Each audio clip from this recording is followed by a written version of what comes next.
Welcome to the Imagine a Life podcast.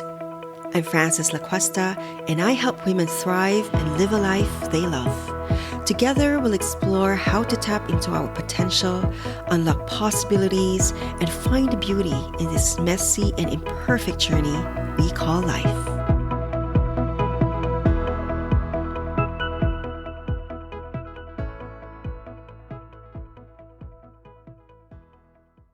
So, hello, friends. Welcome to the Imagine a Life. I'm Frances LaCuesta, and I'm your host. So, in this episode, I have with me a wonderful guest and a powerhouse of a woman, Misha Safran. So, let me just tell you a bit about her.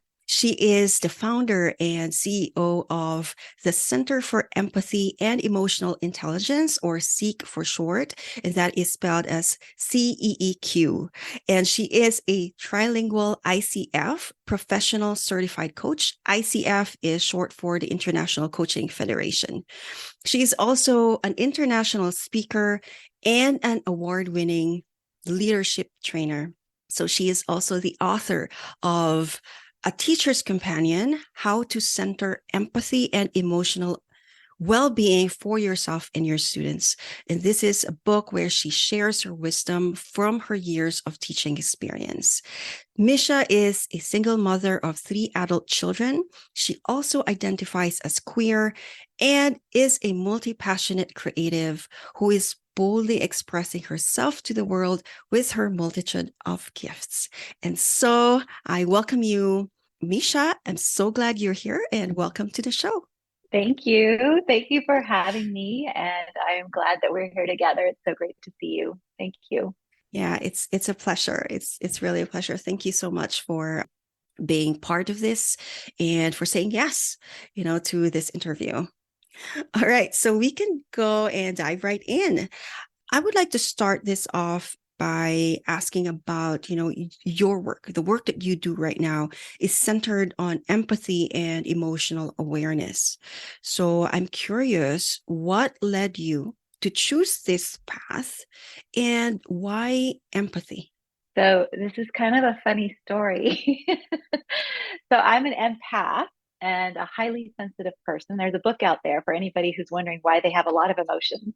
It no longer lands on me as a curse, but actually a blessing, a gift. Where it used to be, I heard I'm too emotional, I'm too sensitive, this, that, and the other. Now I'm fully embraced who I am. And it's because of when I was teaching, somebody introduced this book to me and one of my sons. But more recently, after leaving teaching and working as an independent contractor as a leadership development trainer, I had a team and we were a beautiful team. We called ourselves Team Awesome. And there were 3 of us and we did DEI trainings together. And we were both all struggling in where we were with the organization we were working for. And when I asked the question, I feel like it's going to be time for me to branch out. One of my colleagues, Nakanta Hines, said to me, he said, Misha, you're going to be really busy. It's going to wear you out. But where I see you is empathy and emotional intelligence, because that's what you bring into every one of our workshops that we've been doing together. And I thought, wow, that's a compliment. Thank you. And so I ran with it and I've been thanking him ever since. And also my colleague Priya Jindal, she totally was like, oh yeah, that's it. That's it. So they have been my heroes and my cheerleaders, and they're the ones that said this is really truly what's right for you. And the reason is because I feel like people can get very stuck being in the defensive mode, feeling like they're on the attack, like they're being attacked when somebody shares how they feel, when really a person's feelings is their experience. It cannot and should not be anybody else's experience. And I learned some of this in codependency recovery. However, being a codependent, everybody's feeling and an empath, I felt everything. But the problem was I took things personally, and it's not personal. And so within organizations, within relationships in the home and the communities, too often people are taking the other people's emotions and either feeling like it's an attack on them or somehow they're wrong to be feeling what they're feeling. And so empathy allows us to take a moment to listen compassionately to what somebody's experience is without defense, without trying to fix, without trying to control. And then the emotional intelligence piece is being able to identify and have that people sense, right? Of, oh, okay, wait a minute. This is a moment I'm feeling feelings because they're expressing feelings. And just getting more in tune with who we are. And, some people have used this as saying like it's a emotional radar. It doesn't mean, oh no, I better run away now because I feel something's brewing, but it's for you, and I just learned a wonderful tool this last weekend, like catching, catching what somebody is saying, but putting your hand here for you to hold and embrace yourself as you hear it. Yeah, and they refer to it as a piety. It came from pia melody. Piety is like catch it and then hold yourself, because really it's just you're catching it to be curious, to observe, to hold it. And I've been holding that ever since I went to this retreat. And I was like, oh, I love that. Like, so that's where I am. That's a long answer for empathy and emotional intelligence, but that's truly what I bring and what I hope to bring in my life and to others as I work with relationships in workplaces and individuals, etc. That's wonderful that, thank your friend, right, who actually just pointed it out to you, because sometimes the most obvious is not obvious to us, but it's obvious to others, right? So it does help having other people outside who externally, having somebody tell us what we are good at, because it's just so natural, probably for you to be empathic towards others, but for other people, it's not as easy. And it's good you actually mentioned about being an empath and being highly sensitive, because I do relate to that as well. Like sometimes I ask myself, why do I feel all of these feelings? Why is it so easy for me to feel other people's feelings? Like as if they're mine. They're not my feelings. And it's great that you did mention that, to separate ourselves from the feelings of others and not to make it personal, because it does happen a lot if we are not conscious or aware that it's the other person's feelings is not mine to process, but at the same time, my feelings doesn't mean that other people has to feel it the same way that I do. And if they don't, it doesn't mean that it's personal. And I guess it's good that you did differentiate that one, because it is very common. A lot of people are feeling that way. So Yeah. So I think I want to make a distinction. So there's a lot going on in the world and has been for a long time, but it's been extremely tumultuous since COVID came out. It doesn't mean that we don't feel when other people are sad, right? But I'm talking more about when I say to separate ourselves, I'm talking about more of in like confrontational interactions, or when there are challenges within relationships that somebody's feeling a certain way because that was their experience. It's not personal. That's their experience, right? But I mean, I can feel heavy sadness for the horrible traumas that are happening in our country and in the world, and so they're not mine, they're not my experiences, and I shouldn't be the victim of those experiences, but I can feel for you if you're struggling or you're sad. So I just want to make that distinction. And the other thing I want to say is, besides my beautiful partner that I've been in a relationship with for years, this person was the first person to really acknowledge that my feelings and what I bring into the room was wonderful, because I spent a lot of my life being told too emotional, too sensitive, making a mountain out of a molehill, right? And so and obviously the book, Highly Sensitive Person, it was like this culmination of like, this is a gift that I get to bring in and share and support other people so they can have healthy, positive, nurturing, sustainable relationships. thank you for clarifying that, Misha. And also you mentioned a bit about the tool that you shared. Can you share again how you call that one? I didn't catch that.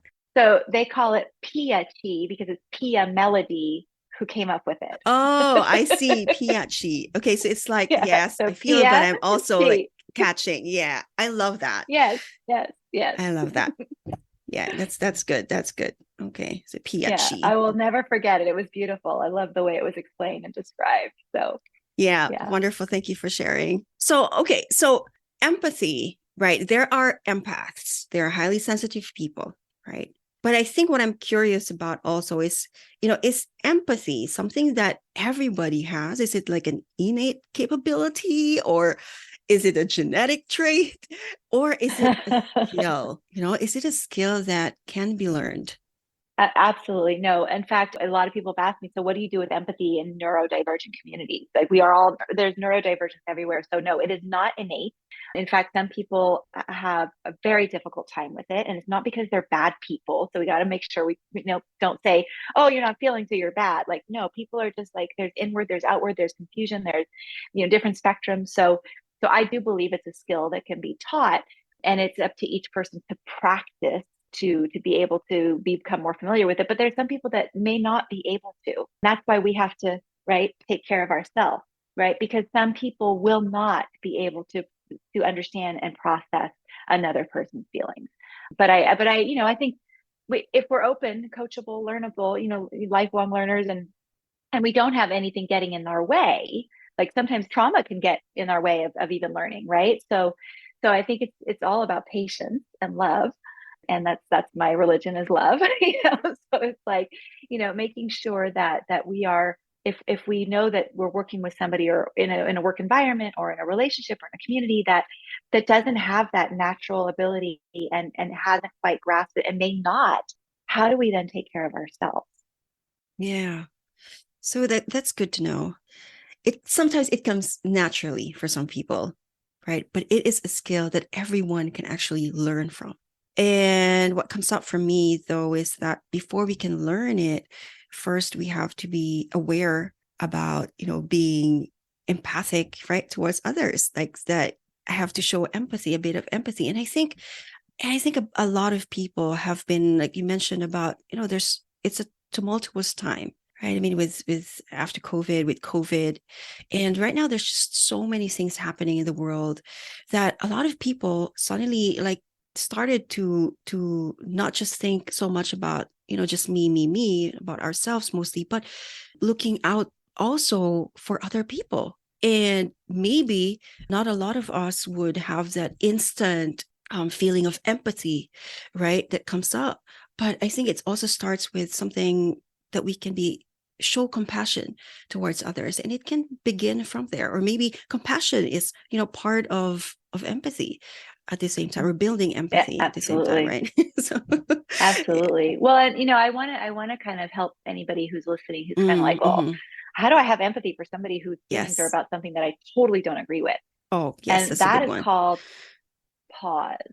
There's so much power in pausing, right? So just being able to allow someone to share what they're experiencing and pausing to hear it, however it makes us feel, it gives that space, right? And we don't have to agree, we don't have to disagree. And again, if it's somebody's feeling, there is really nothing to agree with or disagree with. But if it's an opinion or a fact, it's kind of like, well, I have a difference of opinion there, or I have different, I have a different fact there. But when it's a feeling, it's somebody else's feeling. But if somebody shares something, like I was actually on something called a practice circle yesterday by, oh, I forgot the name of the person who runs it. In any case, I can try to find that and get it back to you. But they do practice circles where there are people of different walks of life sharing 2 minutes on a topic. And yesterday's topic was, what is it like to be a Democrat or a Republican in 2023? We had a lot of different people in the room, a lot of different people. And so sometimes 2 minutes can go by really fast. And sometimes 2 minutes feels like hours when you're listening to somebody express views or opinions or thoughts or even feelings that are completely like, you know, but what we're learning is how to just listen and then to be curious about what the person's saying. And then we had the opportunity to say, I'd be curious to know without defensiveness, without sticking a little like, oh, why are you thinking like that? That judgment. Yes. It was incredible to Oh. feel my body from the beginning very tense, like, oh, I don't like what this person's saying, to like, I'm just going to be curious here. And then to watch them be curious of us or other people. So I think that even though somebody might not be able to gain the full potential or full skills of empathy, pausing can do a lot. Mm-hmm. Thanks for sharing that too, because I think you mentioned about listening. This one is also like a skill, right? It's a challenging skill to have, especially that we want to be heard, but not a lot of us wants to listen to the other person. And so even that skill of what is listening and what is genuine, authentic listening. And you said it's about pausing, it's about being aware of your body, Like, how is your body reacting? The first time that and it's something that you're against, that it's against your opinion, right? It's against your belief. And just being there and staying curious. And then also noticing how your body responded when you tell yourself, I'm just going to be here. I'm going to listen. I'm just going to be curious. And Yeah. how And it this is just why, released. yeah. And this is why the relationship I'm in right now is Mm, incredible. We do this with each other 4 or 5 times a week. We have a dedicated time where we sit 30 minutes and we talk through things, and we talk through it with intention to mm-hmm, listen, with intention to mm-hmm. hear the other person's experience. And this is what I teach in my coaching as well. Yeah. And Intention to consulting. Yeah. listen. Yeah, that's very important for the relationships, right? Whether it is in at home, work, or in the community. And that brings me to my next question, which is, how does being empathic like impact our relationships? And you started it off already with your own relationship, but how does it impact our own relationships at the same time at home and in the communities that we revolved in? Yes, it just there's a huge impact. It can be good, it can be bad, it can be wonderful, it can be terrible. I will give a micro example of me and my Mm-hmm. partner. Yes. I'm an extroverted introvert, and my partner's more of an introvert. And so my partner can hold feelings in, and that's the way she processes it, and that's great. It's what she's got to do. But I can feel it, and so I know something's going on, and I kind of have to remind myself, be patient. She'll talk about it when she's ready. It'll come up when it needs to come up, and I just trust. It took me a while to get there, and I still struggle. Like I can feel the feelings, let them out. But that's not. I accept my partner for who my partner is, because my partner is beautiful, wonderful, sage, wise, lovely, right? And I'm who I am. And I'm also the same, beautiful, wise, sage, lovely. And yet we just approach life a little differently. And so, from a micro sense, an empath can feel so much. And there can be this impatience and desire to hear, resolve, whatever, fix, even like I'm trying to manage my fixer here, right? And so on a micro level, we have to pause. We have to kind of say, okay, let me just get curious. What can I be doing right now to take care of me, as opposed to why am I paying so much attention to what she is or is not saying, right? And so on a macro level, like thinking about out in the community or in the workplace, there are people who are going to have different reactions to rules and structures and guidelines and demands in the workplace and in the community that will impact them and how they express that. As an empath, we're going to feel that. And there's a part of our being an empath becomes codependent, which is we want to jump in and save the day. We want to jump in and take care of it. And it's not ours to take care of.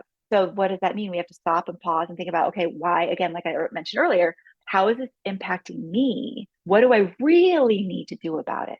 And the first answer is probably nothing, unless it's an emergency. The second response is, oh, come back to me. What do I need to do to take care of me right now? Is it breathe? Is it reach out to somebody? Is it to journal? Is it to take a walk, to kind of release something in our bodies? But so yes, being an empath, if we end up reacting instead of just kind of responding, it's going to impact everybody. But if we respond in a way that takes us first, and that's not narcissistic, it's not selfish, to take ourselves into account first, then we're going to have a much better impact on our community and friends and family. Misha, you mentioned about reacting versus responding, right? And you gave an example on a micro level with your own relationship. And then, of course, the macro level, being at work, especially, being in a workplace, right? Or being in a community. And you talk a little bit about, I think, which is also very important on the responding side. And a lot of us would just come in and go into, just being reactive towards things. And I can understand, because I myself, I'm also I'm working, I have a full-time job and I work with colleagues, right? And it's also, of course, different personalities. And some personalities sometimes, like, we can't always agree on a lot of things. And the question there is really, how does one like work with other people, right? And sometimes there are moments when I feel stressed out, for example, or I'm just not in that mood to be empathic. I'm just not in the mood to be compassionate at the moment, and I'm just feeling a bit tight and all riled up. So I think the question here is, how does one practice empathy? And you mentioned a few of them already, listening, pausing, but are there other ways to do that, and maybe some practices to share? Well, I don't know that anybody's going to really like my answer. Maybe some people will. Okay. But I guess the question is one empathetic for themselves? Do you have empathy for yourself? That's where you have to start. And again, it is not narcissistic, it is not selfish, but we have to examine, how do we treat ourselves? Because the way we treat ourselves impacts the way other people will treat us. It also impacts the way we treat others. Hurt people, right? It doesn't mean that all your hurts are going to disappear. But what are you bringing with you every day? And are you forgiving yourself for that? Are you loving yourself for who you are? So there's no graduation. There's like a lifelong practice of, I still slip into self-loathing and deprecation and imposter syndrome. It's like, but it's taking time to practice being with oneself first. So I guess the simplest, but it's not so simple. It took me a long time to be okay with this. There's one exercise I will offer. I certainly have a lot more that I could talk about and would love to if people want to work with me, but or read the things I've written. Okay, everybody brace yourself, because this is not an easy exercise. It sounds like it could be easy, but it's to stand in front of the mirror and look at yourself and be with yourself lovingly, identifying beautiful features, but more so internally, emotionally. Affirmations: I'm beautiful, I'm intelligent, and actually talking to it, say an I. If you feel like you're not comfortable doing that yet, you could say you are beautiful, you are, as you look at yourself in the mirror. But I would say doing that for about 5-6 minutes. That might be too long, so start with 30 seconds. When I first had to do it, I say had to, but I should say when I first got to do it, it felt like I had to do it. It was like saying, okay, go and do this, Misha. I couldn't. I actually had makeup that I hadn't used for myself before, and I took it and I wrote it on the mirror so I could read it. I didn't actually say it to myself. I had to read the words because I wasn't ready to acknowledge my beauties. And so that's the self-compassion and having empathy for oneself. And the more we do that and practice that, I think you'll feel and see a shift. But we kind of have to do that before we can really do it for other people. Yeah, Yeah. I agree with you. And that practice that you mentioned, I could understand if when we try it out for the first time, it might not feel real, right? There's like a lot of that. Awkward. No, it's not true. You're lying. Yeah. There could be that, Yeah. but I think continuous exercise, continuous practice, then it Mm-hmm. slowly becomes like already it's believable. You started believing it already, and it builds Yeah. up eventually. So thank you for sharing that simple but not so simple exercise, right? It takes a lot of Right. Yeah. practice to Yeah. do Yeah. that. Yeah. Thanks Yes. for sharing that. So your work, aside from, the empathy, emotional awareness, I know you also talk about play, right? You Uh-huh. also put a little bit of fun and play in there. So how is play? What is the role of play? I guess that's what I wanted to ask. What is the role of play in building empathy? So the role in play to building empathy is it's a mental shift. It's being able to take ourselves out of where we are, all the seriousness and all the stuck and the struggle, to like, woo, release, get out. And so I smiled a little bit when you were asking, because I just did a training at Ohio State University in May, and there were 80 some people in the room, and I asked people who wanted to get up and wiggle with me. And it was so fun. Like, there was literally only a third, but then two more. So I asked, okay, so I'll go through the scenario. So I basically said, okay, those of you who are wanting to release a little bit of tension and also might be on the more playful side, feel free to stand up with me. And then we did a wiggle exercise, and we had such a fun time. And the people who were watching us, who didn't get up, enjoyed watching us. So there was a lot of love and laughter in the room.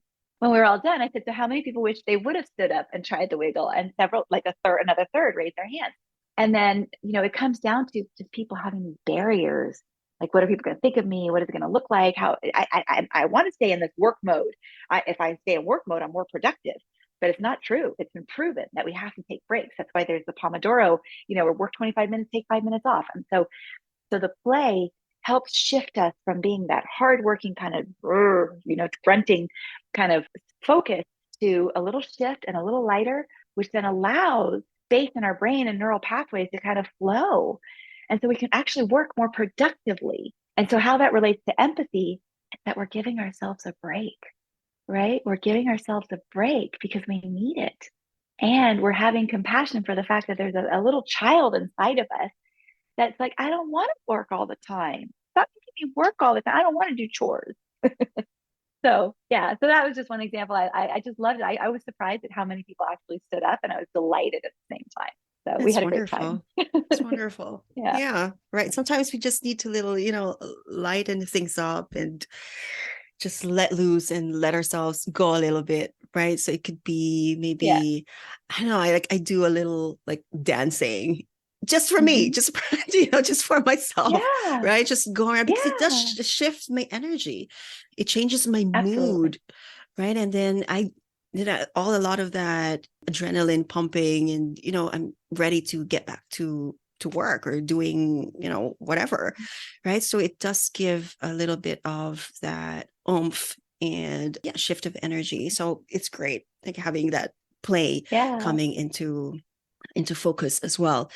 And if you shift that in yourself, other people will notice it. Ah, Other yes, people will yes, feel it, yes, yes, right? So then yes, there's going to be a shift in their empathy or their awareness, right? Their emotional intelligence, because they're going to be like, you seem a little lighter, yeah, So people feel it, even if they're not empaths. They know that, instead of you're sitting like this, you're sitting like this, right? I mean, yeah, that's a big difference. Can you walk around seeing people like this? How does that make you feel, yeah. right? As opposed to, you know, Feels a kind of lot like the old song, lighter. "Whistle while you work." Yeah, yeah, You know? yeah. Yeah, put Yeah, on a little bit of music. That's true too, right? The yeah, energy you bring is felt not just yeah. by you, but other people as well. So it's good to Yeah. like be And play aware of can be that. defined in any way. So I think people need to define what play is for them, Yes. right? Some people are like, no, play is not wiggling. And Right. for some people, it might be, just doing a little bit of a tic-tac-toe or something. Or some people, it might be watching 3 minutes of comedy, right? But play can be very different for each person. So we don't want to assume that my Yeah, play is your yeah, play, yeah, right? yeah. Again, thanks for that distinction. Okay, so you are a mother of three adult children, and you currently are in a very beautiful and loving relationship. So you spoke a little bit about your relationship with your partner, but I'm also wondering, like, how does, the work that you do impact, your role as a mother and as a partner?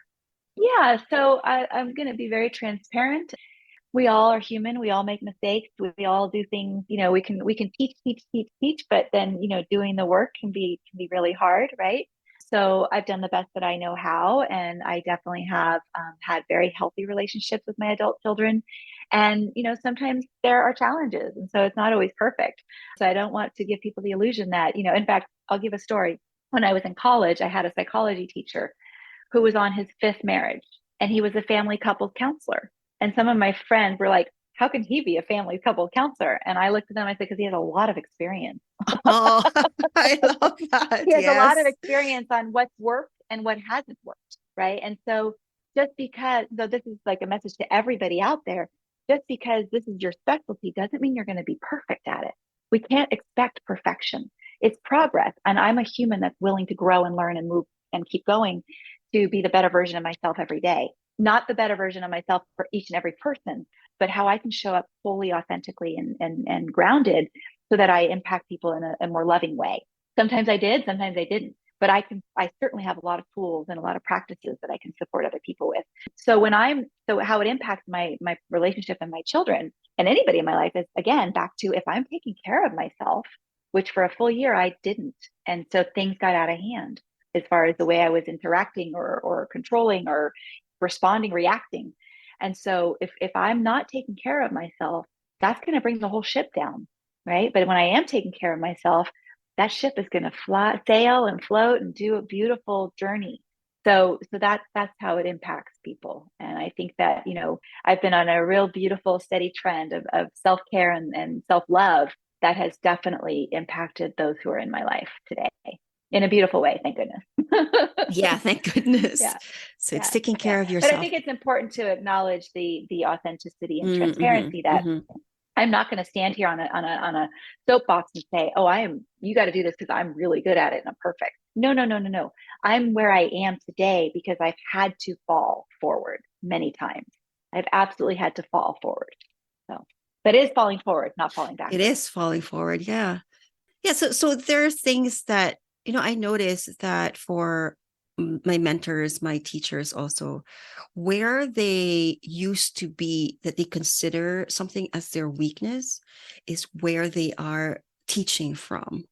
And I'm so glad that you actually mentioned that because, yeah, it's easy for us to like judge other people with, you're teaching that and then, you're not, your relationship really is not working, why are you teaching it? But you said it perfectly. It's like because that person has that experience. And, I think that's also the empathy part, where it comes in that being in learning from a set of mistakes from the past, it's now easier for that person to actually be able to put themselves in other people's shoes and actually be really feeling that empathy towards others. So that's what I'm also like thinking. Yeah. This is the challenge of our society when we listen to someone talk. It happens with politicians too, right?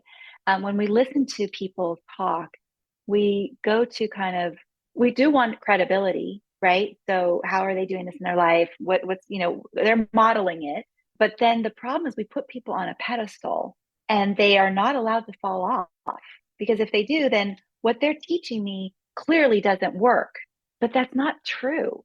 It doesn't work for them, maybe, or it doesn't work for that person over there. So when I go into a workshop and I teach something that I'm maybe still learning, for example, I was a French teacher and a Spanish teacher. I'm still every day learning more French and Spanish. I'm not perfect at it. I make mistakes when I speak, but people can learn from me because I'm excited about it. I'm passionate about it. And it's what they need in the moment. Whether I do it well or don't do it well isn't really relevant. It's how is it impacting you, the student, the person who's taking this information in? How is it going to change your life? You get to decide that. I'm not responsible as your teacher, as your facilitator, as your coach to have that happen for you. And if it happens for me or not, it won't matter. How are you going to make it work for you? And so many people walk away feeling like, I can try this. And if it works, great. If it doesn't, I do suggest things being tried, like at least for a couple months to create a habit, and then it's a habit you can break if you need to. But we can't judge. We're all so different molecularly, and then in other ways. How do you judge a tool or a practice and how it will impact you if you're judging it based on how it works for that person? I could tell you to go try the Mexican restaurant down the street because I think it's fabulous. And you go down there and you're like, ooh, I didn't like that. Well, of course, we have different taste buds. We have different expectations of how customer service will be. So it's the same thing with trainings and what we bring into the world. Yeah. So what tools work for you may not work for other people, what practices or modalities. So it's our responsibility at least to try and see if it works, and what works we keep. So yeah, Yeah. well And not said. judge the success of it on whether somebody Right. else falls off the pedestal. Exactly. Yeah.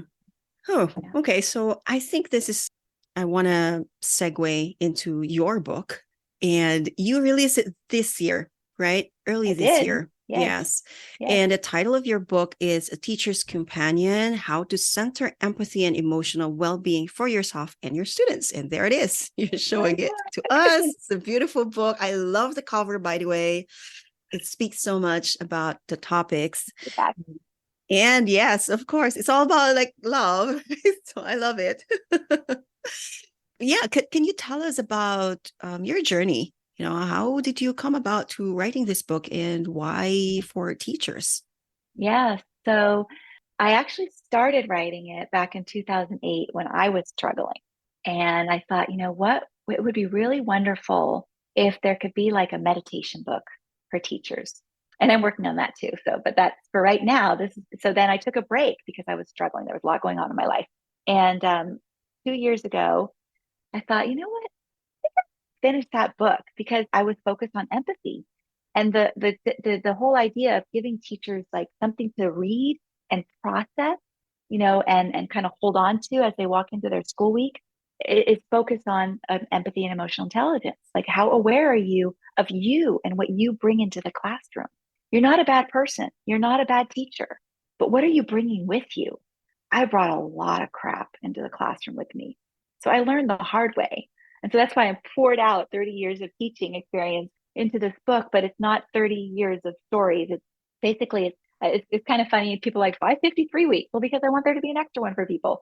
So it is 53 weeks where there's a story, and then it's a lesson, basically, something I had to learn as a teacher. And then there are questions for teachers to explore. And really, this book could be for anybody who does any kind of teaching, but it is more specific towards classroom teaching. But so then there's I'll do it a short one. So this one's called Just for Today, right? And so you can see there's a story, and then there are questions, and then there's journaling space for the teacher to really focus on.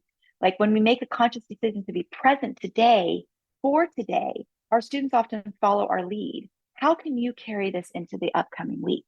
And so they get to journal about, like, okay, what is it, and they've read some other things, but it's about like, what is my vision? Who am I? What are my expectations? Can I drop those? I've got 37 students in a classroom. They're all going to be different people with different expectations too, and feelings. So how can I bring myself into the room so I can be fully present for them? This is going to be probably the one time during the day that they get this. And unless they have all 7 teachers, whatever level of school you're talking about, community college. So then after that, there's basically a chart where they can track what went well today, what didn't go so well today, and what would I like? And actually, it doesn't focus on what didn't go well. It's like, what went well today that I want to relish, right? And what is my hope for tomorrow, right? And then at the end of the week, they get to write down kind of like, what's my intention for next week? And so the reason I wrote this was because I truly feel that pause doesn't happen. And I know it's hard. I'm not saying it's easy. Oh yeah, just pause, everybody, before you kind of start. It takes enormous practice and willingness to say, okay, who am I in this moment? And who do I want to bring into the next space where I'm going? So who am I right now? And do I want to bring who I am right now? All of me, the feelings, the everything, the baggage, the trauma, the challenges, the angry experience I just had at home. Do I want to bring that with me right now into the classroom? That pause alone, just being able to be aware, right? That's your emotional intelligence. You can take that pause, breathe, don't unlock the door yet. Because honestly, when you make it an emergency, it's chaos. So the more we calm it down, the better off we are, and the better off our students will be. But now the book is adding a little extra twist, which is something to focus on specifically, whether it be my presence, whether it be my need to ask for help, whether it be my judgments and biases of particular students. Yeah, I'll stop there in case that brought up anything for you. Yeah. So I love that. And it has been, we've talked about it within the scope of our conversation also. It's about, the energy that you bring, or what are you bringing? And it does go back to bringing in that awareness, that kind of mindfulness, in what you do. So as a teacher, like, I also used to teach in college, and I did that for several years. And I was very green at it, like, especially in the academic setting. And there were a lot of struggles and challenges. And I could just imagine, right, for the teachers right now who are, going through a lot of these things, and be able, how do you, like, and you mentioned this too, like, how do you deal with different, each of your students who has different personalities, who are also bringing in a lot of things, like, from their own homes. And how do you, as a teacher, be that model, or be that, in a sense, a teacher is also, like, in a way, a leader, right? Just how do you put yourself in there that you can bring everybody together? And that comes up with, taking that pause. And your book is helping a lot, because when you were, just showing what the stories, and then the questions that you bring in there, it's like, I never thought of those things when I was teaching. I would just go in a classroom and say, hey, what are we doing today, class? Yeah. So Yeah. I think it's beautiful that you have this book for teachers and to give them the intention of coming in the classroom, that each week they can start with that and end with that as well.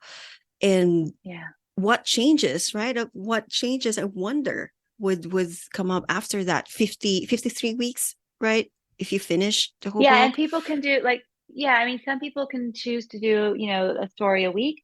It is, some people might feel like, no, I'll do one a month. So it can last you 4 Yeah, years if you wanted yes. to. You're right. But, so it's really up to everybody. And so that's why 53 doesn't really, people don't always teach over the summer, but sometimes it might be helpful to have you do it during the summer when you're really kind of calm. What I wanted to kind of go back and make a distinction is I'm not suggesting that people don't bring their authentic selves into the classroom, but children already have so much responsibility. We have no idea sometimes what they have to deal with at home. And some students don't have any responsibility and they're entitled and whatever else, but there's still something going on that has made them entitled. So when we walk in, and unfortunately I did have to experience, a student telling me, Miss Safran, that's your issue. I'm like, you're absolutely right. Yeah. Like, why are you in such a bad mood? Why are you doing this? And like, thank you. Thank you for like bringing that up. And I had to look at it. Right. And so, but that's what I was talking about, like falling forward and being a lifelong learner, being willing to grow and being willing to hear the hard stuff. So I'm not telling teachers not to bring your authentic selves into the classroom. I'm just saying take care of your beautiful self, that you show up as your authentic self in a loving way towards others, right? Because the students can feel it and they've already got other people to take care of. Our students should not have to take care of ourselves. And even in my intro, I do I have a dedication towards my students, to those of them who stood up to me and those of them who shared with me how they were feeling. Because I wasn't everybody's favorite teacher. I was a great teacher, but I wasn't everybody's favorite teacher. I definitely made my mistake. But I even have a testimonial from one of my students, and she said, "It's so sweet.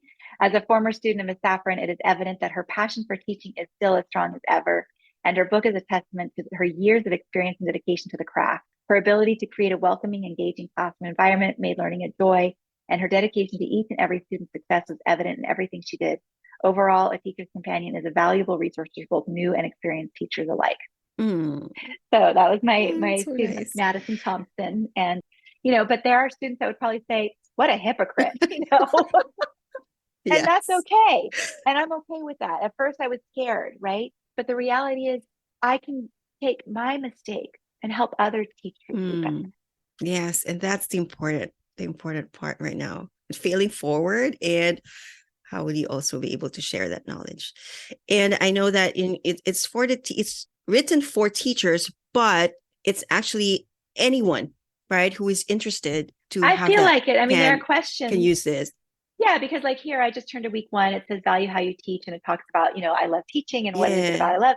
And the question is, what do you love about teaching, and what ways do you share these things with your students? But you can say, what do I love about being a doctor, and how do I share this with my colleagues or my patients? Yes, yes. So you can change it to be whatever you need it to Whatever. be. And I mean, yes, it's for teachers, Yeah. and But I just think it's very relatable to anyone who would want to pick up your book, and also, gift it, right? Give it to yes, give it to to a to teacher. to teacher who Yeah. needs that And now. some people are worried, like, well, if I give it to a teacher, am I going to offend them? You can just write a little note saying, I Yeah, watched this interview, and as soon as I know you have a big heart. And so as soon as I heard yeah. that, I wanted to just gift you with this book. You don't have to make it like, because you can give it to the teachers you don't like to, but give it to everybody. But I think the idea is to go in with, you're obviously teaching because you love what you do. Mm, And I just thought this would be a wonderful tool to add to your already wonderful toolbox, yeah, you I know? agree. I Yeah. agree Yeah. that something to add. Okay, thanks so much for sharing your book, and Thanks for asking about it and letting yeah, me of share it. course, Yeah. of course. So, yeah, well, I'm curious, is there a particular teacher, right, that who made an impact in your life? Maybe Oh, you could share absolutely. a little bit about this person. You don't have to say the name, but it's nice just to to remember someone who has made an impact on Yeah. us. Well, first of all, I will say that pretty much every teacher I had made an impact. Some were positive, some were negative, right? It's the way the world goes Yes, around. yes. And then there were some that were maybe a little indifferent. So I'm gonna, based on the way you asked the question, I'm assuming you would like a teacher that made a positive impact Yes, in my yes, life. yes, yes. So, which, and I make that distinction for people because it can be the way we ask our questions in the world, and we get a different answer. We're kind of like, well, why did I get that answer? Right. So we define for ourselves. Like, you didn't have to define that. I got to choose to, you said impact, and I got to define that how I wanted to.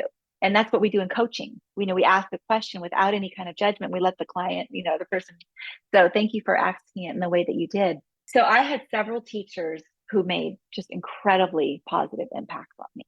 And I will say, actually, I have some teachers that I did not like what they said or did, but they made a positive impact on me too, because it propelled me to prove them wrong. Right. So I will say my first grade teacher, and I was actually in an elementary school, I was in a year round school. So my first grade classroom was actually kindergarten, first grade, no, first grade, second grade, third grade. And that teacher, I had her for first grade, was Mrs. Trimble. And she was so sweet and kind. And she had all sorts of pets. There were mice and snakes and rats and guinea pigs and a bird. And we got to take them home and kind of be the co-parent for a weekend. And then she also really saw at that early age that I was a really good reader, but she also saw that I was a helper. So I don't know if it's a good thing that she nurtured my helping, because that's my codependency, but she would have me help other kids read. And that boosted my ego a little bit, right? So she saw that I was kind of somebody that needed to feel good by helping. And that made a really beautiful impact of her seeing me. I will also say my third grade and fifth grade teacher, because my school only went up to fifth grade that I remember. Yeah, I'm pretty sure. No, sixth grade? No, I can't remember. Anyways, that was Cynthia Harris. And she was amazing. She was kind and compassionate and joyful. And she had us at graduation, our eighth grade promotion, sixth grade promotion. Yeah, I've gotten really confused now. Fifth grade, sixth grade. She had us sing Whitney Houston's Greatest Love of All. And so that really instilled passion in me of like, okay, I'm the greatest love of all, right? But she was also very direct. Like, if she didn't like something, she would say, I'd really like you to kind of change what you're doing right now. How do you think you could change that? So that was really cool. And I don't know that she asked it in that way, but that's the way I felt it, right? And then I had some wonderful teachers. My French teacher in high school, Deborah Schaffler, we're friends on Facebook today. And and then in college, I had an English teacher, Dr. Bowen, who really believed in me. And I came into his class believing I was a terrible writer, because the class before, the English teacher said, I'll give you a C, but you really don't deserve it. You're never going to be a good writer. And I was like, wow. Dr. Bowen was like, I love your writing. Writing is subjective, right? So, but he helped me flourish and kind of go with my heart in writing. And so, yeah, I have a lot of teachers, and I will say also my mom and my dad. They were amazing teachers in my life. And my dad actually was a professor. My mom actually did teach therapists. So in certain ways, by the way they existed and lived, they had some really good lessons. My mom told me to breathe. This is very important if I can. And my dad taught me to be resourceful. So I do believe that besides the teachers in the classroom, we have teachers in our life that impact us in beautiful ways.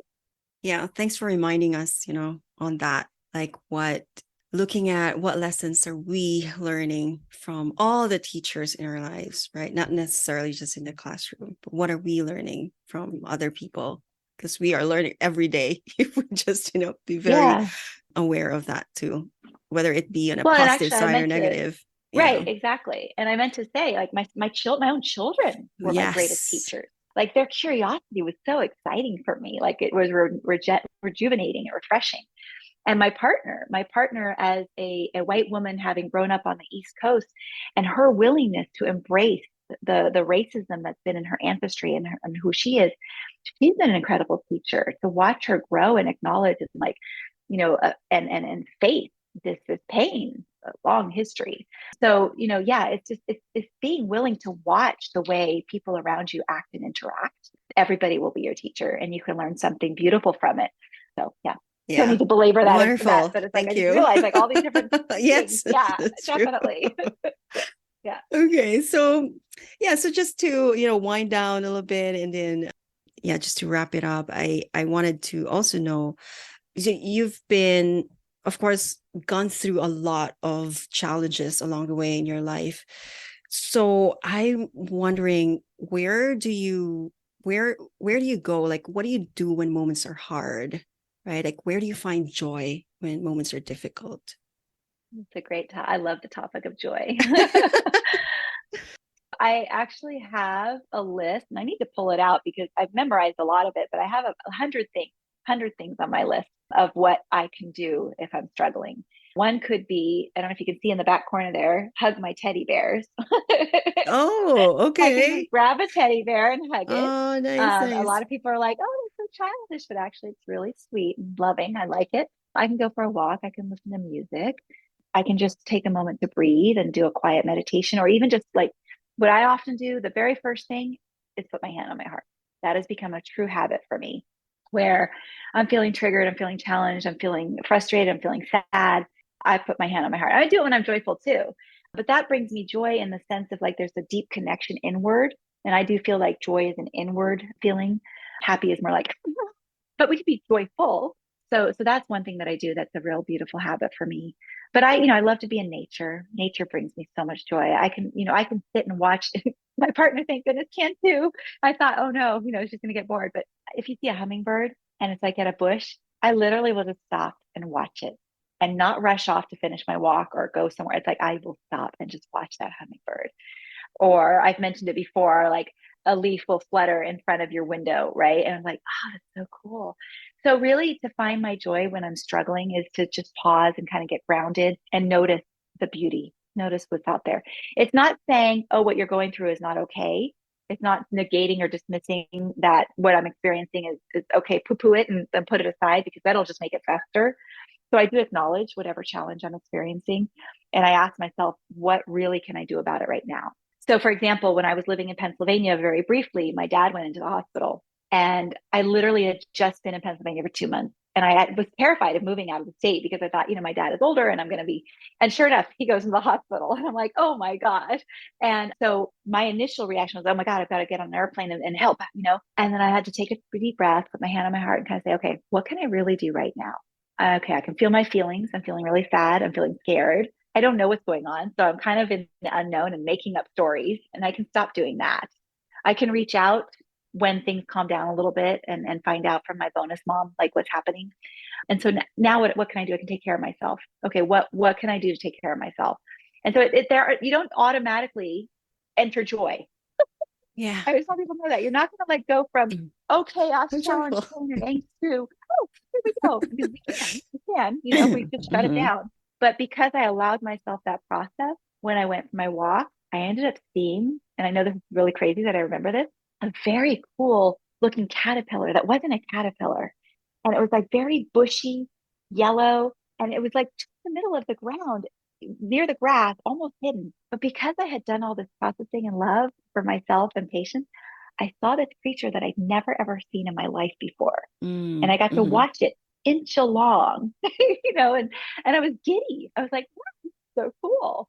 So again, joy is not instant, but when we get into these practices of self-care, we definitely can find joy in so many places. Yeah. And joy can also just be that warm feeling, like Mhm, mhm, the mhm. sun on the book, right? Warm feeling in our heart and in our gut. I love it. I especially when you said about your list, I like have this idea. Oh my gosh, I'm gonna come up with my own list because it's so Yes, good to please go back do. to, right? So Yes, yes, I'm yes, gonna do that little project on that side, and I'm gonna come up with my own list. And some of the yes. things that you said were actually like awesome. So thanks for sharing that one, You're welcome. Yeah. and I hope that this also inspires, those who, the listeners and the viewers, right, the readers of this conversation to come up with their own list of joyful of things that will bring them joy in moments when moments are hard. I love Yeah, that. absolutely. And it can be Yes. as simple as, remembering like there's this little gift my friend Dan brought me back from Peru. And he brought it back for me because there's rainbow colors, but it's a moonstone. So And I just have it pretty. on my desk, but I So keep it in pretty. the bag. because it's even in the act of taking it out of the bag and looking at it, there's love for me, and that feels joyful for me. So it can be tiny little things that you put on your list, right? Tiny little things. Yeah. So don't make it complicated, everybody. Yeah. Right. Sometimes you just, okay, it's very cerebral, right? It becomes very cerebral. Yeah, I know. So, okay, yeah, we learn in coaching, we support people from going from the head to the chest to the gut, right? It's like, right. Let's use all of us as opposed to just staying up here. Yeah. Right. Yeah. Yeah. Because joy is a feeling. Right? So it really is about going into the body. Oh, okay. Wonderful. Thank you so much, Misha, for this. Absolutely love what we talked about, for sharing your own knowledge, your wisdom, and for sharing this practices, the tools that you have learned along the way. And with that, I'm really, really so grateful. But before we close, I want to ask if there is anything else that you would like to share that I may not have touched on in this conversation. Oh, thank you. No, it was delightful. I actually am feeling quite warm inside from this exchange. So thank you for inviting me. Thank you for having me.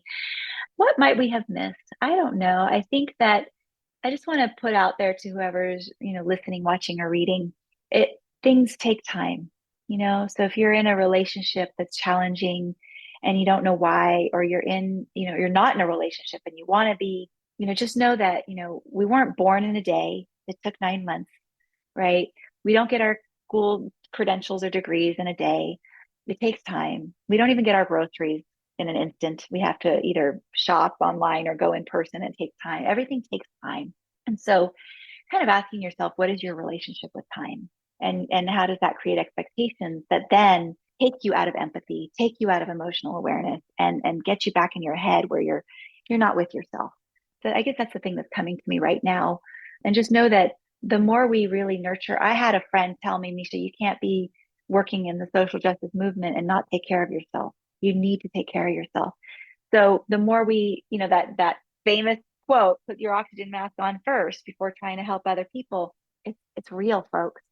It's real, right? We really need to take care of ourselves and define that for yourself. Maybe before you do the joy list, define for yourself, what does taking care of myself look like? What does that mean? And if I do that, how will that impact other areas of my life? Because I've seen incredible differences just in the last 12 months that I have been very rigorous about doing this. So actually, it's more like 8 months, I'll be honest. I had a slip in taking care of myself. But, I think that, as we really center and focus on what does self-care mean? What does it look like? And how can we make time for it? Because some of us have a relationship with time that is very irrational. There's plenty of time. Thank you again for that reminder. It does take time. Nothing, not everything is instant, right? But it does take time, and it's okay. Right? And it's okay. Okay. Even instant soup. Even instant soup is not instant. Time. Yes, because you gotta boil the water. You gotta open it. You gotta pour the water in. You gotta let it sit for a few minutes and then mix it. It's not instant. It's a lie. That's right. Thanks for pointing that out. That's my playful piece to add in there. Yeah. So thank you, Misha. I'm so really grateful for this opportunity that we have this conversation. And it did take time for us to get here. But I'm happy that finally we got to have this conversation. And so with that, just also want to thank everyone for listening, for watching, and for reading. And if you'd like, I also putting in the comments, the link to Misha's book if you are interested to know more about it. And of course, to buy and support Misha in all of her endeavors. And so with that, thank you so much. And until the next episode. So bye for now. Bye, everybody. Thank you for listening. You can read and download a full transcript at bigimpactwomen.com/The Imaginal Life. If you like this episode and want to hear more, hit the subscribe button in your favorite podcast app. If you feel moved and inspired, head to iTunes and leave us a review. I love hearing your feedback on how we can continue to grow and evolve the program. I believe when women come together, we can co-create humanity's new story and contribute our gifts to the world.